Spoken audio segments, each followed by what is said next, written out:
बिस्मिल्लाहिर्रहमानिर्रहीम नहमदुहु व नुसल्ली अला मुहम्मद रसूलुल्लाह करीम।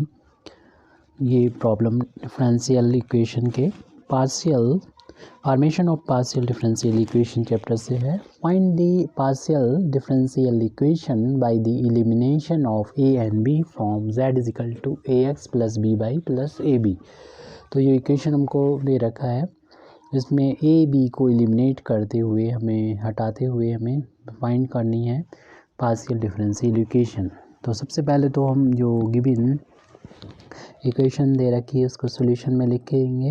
We are given that z is equal to a x plus b y plus a b, और यहाँ से आर्बिट्री कांस्टेंट ए बी है, इनको हमें हटाना होगा। इक्वेशन नंबर 1 डाल देंगे और इसमें सबसे पहले तो हम z को डिपेंडेंट वेरिएबल और x y को इंडिपेंडेंट वेरिएबल मानते हुए x y के रिस्पेक्ट में पार्शियली डिफरेंशिएट करेंगे। तो सबसे पहले x के रिस्पेक्ट में से डिफरेंशिएट कर रहे हैं।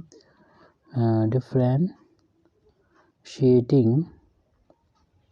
Equation 1 partially with respect to x के रिस्पेक्ट में जब डिफरेंशिएशन करेंगे तो z का डिफरेंशिएशन हो जाएगा del z over del x, और राइट हैंड साइड में a इंटू में कांस्टेंट बाहर ले लेंगे। x का x के रिस्पेक्ट में डिफरेंशिएशन 1 हो जाएगा, और x जो पार्शियल डिफरेंशिएशन है इसलिए x के लिए y कांस्टेंट है और कांस्टेंट का डिफरेंशिएशन 0 होता है। इसी तरीके से a भी कांस्टेंट है, उसका भी डिफरेंशिएशन 0 हो जाएगा।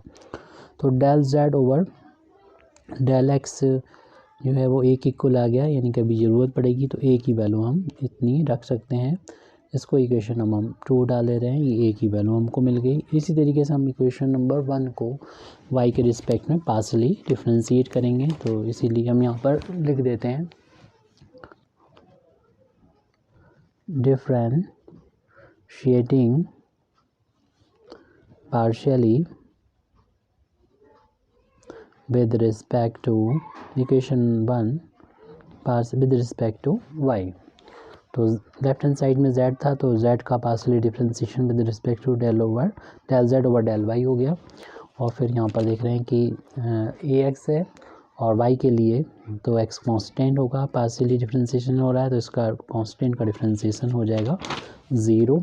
और फिर नेक्स्ट टर्म में b इंटू में कांस्टेंट में बाहर ले लेंगे और y का y के रिस्पेक्ट में डिफरेंशिएशन 1, और ये a b दोनों कांस्टेंट है y के लिए तो ये भी इसका भी डिफरेंशिएशन जो होगा वो 0 आ जाएगा। सिर्फ ये b बचा हुआ है, यानी del z over del y b आ गया। इसको इक्वेशन नंबर 3 डाल देंगे।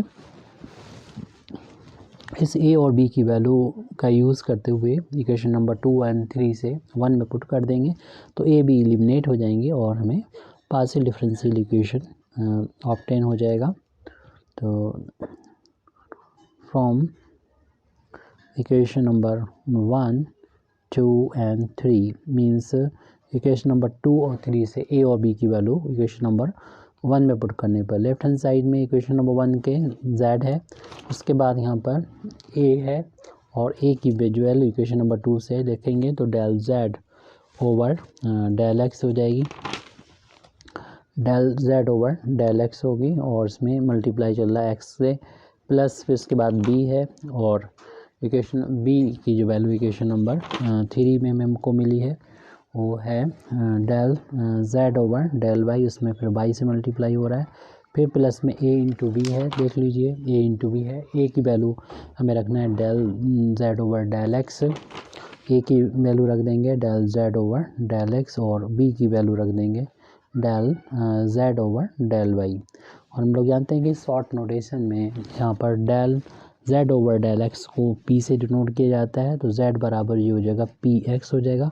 ऐसे ही del z over del y को q से डिनोट किया जाता है तो ये qy हो जाएगा, और ये p और q से डिनोट करने पर, स्मॉल p और q से डिनोट करने पर ये हमें मिल जाएगा पार्शियल डिफरेंशियल इक्वेशन। तो हम कह सकते हैं this is the required partial differential equation which have to find. Thank you very much indeed for listening me. Wa akhru da'wana alhamdulillahi rabbil alamin.